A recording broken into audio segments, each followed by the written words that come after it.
Guarantee ನಂಬಿದ್ರೆ guarantee ಸೋಲು. Delhi example ಅದಕ್ಕೆ. ಗ್ಯಾರಂಟಿನೇ ಅಭಿವೃದ್ಧಿ ಅನ್ನೋದು ಸಾಕು. ಕೃಷಿ, ಶಿಕ್ಷಣ, ಸಾಮಾಜಿಕ ಅಭಿವೃದ್ಧಿ ಈಗಿನ ಅಗತ್ಯ ಮತ್ತು ಅನಿವಾರ್ಯ ಅನ್ನೋ ಮಾತು ಶುರುವಾಗಿದೆ. ಹೀಗಾಗಿ ಗ್ಯಾರಂಟಿ ವಾರಂಟಿ ಕಳೆದುಕೊಳ್ಳುತ್ತಾ ಅನ್ನೋ ಚರ್ಚೆ ಕರ್ನಾಟಕ ಕಾಂಗ್ರೆಸ್ನಲ್ಲಿ ಶುರುವಾಗಿದೆ.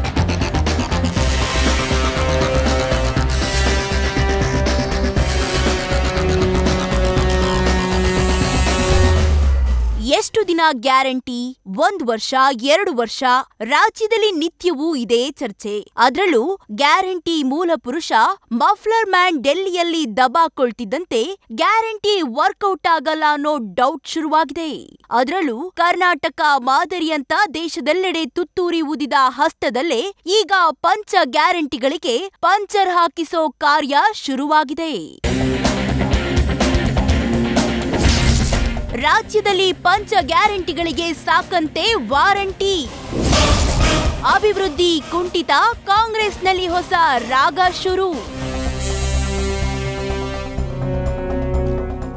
ಡೆಲ್ಲಿ ಎಲೆಕ್ಷನ್ ಎಫೆಕ್ಟ್ ಇದೆ ಅಲ್ಲ, ಪುಕ್ಸಟ್ಟೆ ಭಾಗ್ಯದ ಸರದಾರರಿಗೆ ಬಿಸಿ ಮುಟ್ಟಿಸಿದೆ. ಒಂದಲ್ಲ ಎರಡಲ್ಲ 15 ಗ್ಯಾರಂಟಿಗಳನ್ನ ಕೊಟ್ಟ ಆಮ್ ಆದ್ಮಿಯನ್ನ ಪೊರಕೆ ಹಿಡಿದು ಡೆಲ್ಲಿ ಜನ ಗುಡಿಸಿ ಓಡಿಸಿದ್ರು. ಈಗ ಆ ಫಲಿತಾಂಶವೇ ಗ್ಯಾರಂಟಿ ಬಗ್ಗೆ ಚರ್ಚೆ ಹುಟ್ಟುವಂತೆ ಮಾಡಿದೆ. ಗ್ಯಾರಂಟಿ ನಂಬಿದ್ದು ಸಾಕು ಅಂತ ಹೈಕಮಾಂಡ್ಗೂ ಮನವರಿಕೆ ಆದಂತೆ ಕಾಣಿಸ್ತಿದೆ. ಗ್ಯಾರಂಟಿಗಳಿಂದ ಮಾತ್ರ ಅಭಿವೃದ್ಧಿ ಕೆಲಸ ಆಗಿಲ್ಲ ಎಂಬ ಆಕ್ಷೇಪ ವ್ಯಕ್ತವಾಗ್ತಿದೆ. ಜಾರಕಿಹೊಳಿ, ಹರಿಪ್ರಸಾದ್ ಸೇರಿ ಹಲವರದ್ದು ಇದೊಂದೇ ಆಕ್ಷೇಪ. ಪಕ್ಷ ಸಂಘಟನೆ ಮಾಡಬೇಕೆಂದು ಸಲಹೆ. ಗ್ಯಾರಂಟಿ ಯೋಜನೆಗಳ ಕಾರಣಕ್ಕೆ ಅಭಿವೃದ್ಧಿ ಕೆಲಸ ಆಗ್ತಿಲ್ಲ. 5 ಗ್ಯಾರಂಟಿಗಳಿಗೆ 59,000 ಕೋಟಿ ರೂಪಾಯಿ ಖರ್ಚಾಗ್ತಿದೆ. ಒಂದ್ ವೇಳೆ ಗ್ಯಾರಂಟಿ ನಂಬಿ ಎಲೆಕ್ಷನ್ಗೆ ಹೋದ್ರೆ ಜನ ಕೈ ಹಿಡಿಯೋದು ಕಷ್ಟ ಅನ್ನೋ ಡೌಟ್ ಕೇಳಿ ಬರ್ತಿದೆ.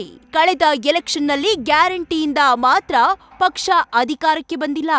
ಜನ ಬೇರೆ ಬೇರೆ ಕಾರಣಗಳಿಂದ ಪಕ್ಷಕ್ಕೆ ಮತ ಹಾಕಿದ್ದಾರೆ ಅನ್ನೋ ಚರ್ಚೆ ಶುರುವಾಗಿದೆ.